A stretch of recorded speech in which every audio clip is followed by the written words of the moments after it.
Hey, what's up guys? Philip here bringing you another review, and today we're going to be checking out the Razer Type Pro, and this is very different from what Razer normally puts out. Normally they're in the business of putting out like gaming gear, but this here is more of a productivity type of keyboard. And this Razer keyboard is pretty much competing with Logitech because Logitech is more of a productivity type of keyboard. So if you want to see a comparison video in the near future, make sure you subscribe and I'll be showing a comparison between the both of these keyboards. Another feature that makes this keyboard more on the productivity side is you can connect up to 4 devices to the keyboard and switch between them on the fly. And we'll be covering that feature a little bit later in the video. Now this keyboard is a 100% layout keyboard, which basically means it's full size. And by full size, that's gonna mean it's gonna have the number pad, the arrow keys, and pretty much all the keys a keyboard can possibly have. Now the benefit of having a 100% keyboard is the number pad, and that's going to be really beneficial and productive for people who are constantly dealing with numbers throughout the day. After playing around with this keyboard and inspecting it a little more and getting into the details, I gotta say I'm pretty impressed with the build quality of this keyboard. The front of the keyboard is going to be made of an aluminum material, and it's going to be cold to the touch, similar to a lot of Apple or aluminum keyboards out there. The sides and the back of the keyboard are going to be finished in a matte white plastic material, which is going to look pretty clean overall. You're also going to have grips on the adjustable legs as well as every corner of the keyboard on the back, which is going to help the keyboard from sliding around on your desk when you're actually typing on it. Now back on the front of the keyboard, if you look at the keycaps, they look like normal keycaps, but when you actually touch them, they feel really soft, and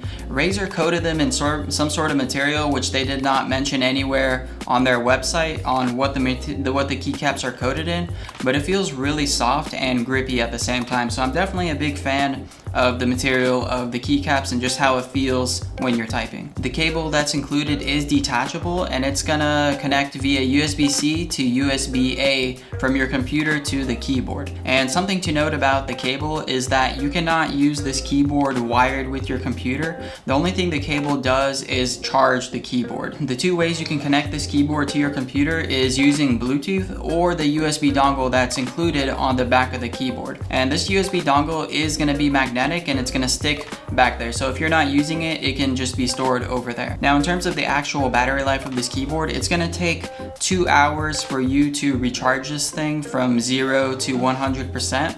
And then when it's fully charged, you can use this thing with the lights on for up to 12 hours. And if you turn the lights off, you can use it for up to 84 hours. If you are planning to use this thing with the lights on at all times, I would recommend just keeping the cable plugged in, because 12 hours is like a day and a half, and then you're pretty much gonna drain the battery. Now if we look at the keyboard size, this thing is pretty much gonna be the size of a regular mechanical keyboard, which it means that it's gonna be lifted pretty high off the ground. And that's gonna be kind of a bad thing in terms of an ergonomic perspective, because you have to lift your fingers up pretty high to reach all of the keys.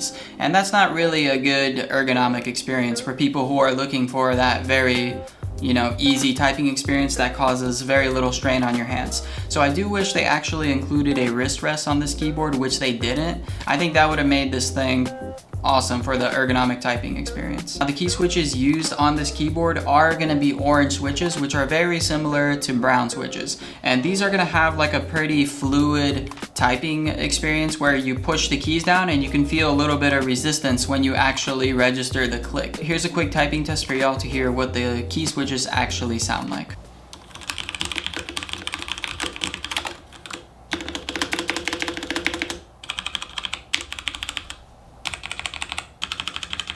The only complaint I have with the typing experience is the keys are a little bit on the wobbly side, especially the spacebar. The spacebar, you barely tap this thing and it's like wobbling around, and it doesn't feel really premium, especially at this $140 price point. I do wish that they made the keys feel more firm and just more polished. All of the keys, not just the spacebar, they kind of wobble around and it just doesn't feel that good overall. So that's pretty much my only complaint with the keyboard. But if you actually press the keys normally, the typing experience does feel good. Just keep in mind that you are going to have quite a bit of wobble with every key on the keyboard. The lights can be adjusted on the fly on the keyboard. All you got to do is click the function key, and then there's two light icons, F11 and 12, and that can adjust how bright or dark the lights are. You can also pair up to 4 devices to this keyboard and switch between them on the fly.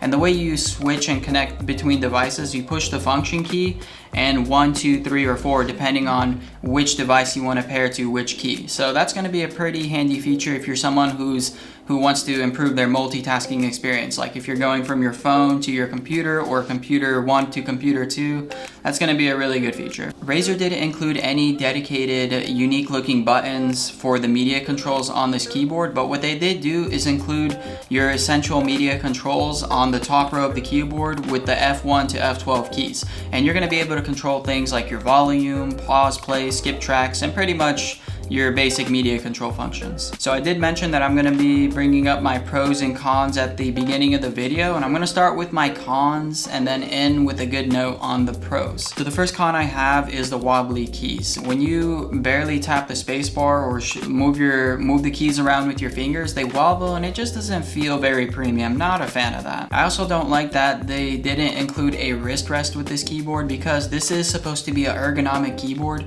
and when you have to lift your fingers up so high, this is not like a natural thing for your hands to do. This is like you have to go out of your way and find each key. But if this was like a more flat layout keyboard, you wouldn't really have that issue. Your fingers would be just laying on the keys. So either I wish they did make this thing slimmer or they included a wrist rest. And then the good things with this keyboard is the materials used to construct this keyboard. I like this metal frame on the front, the durable plastics on the side, and the way the keycaps feel.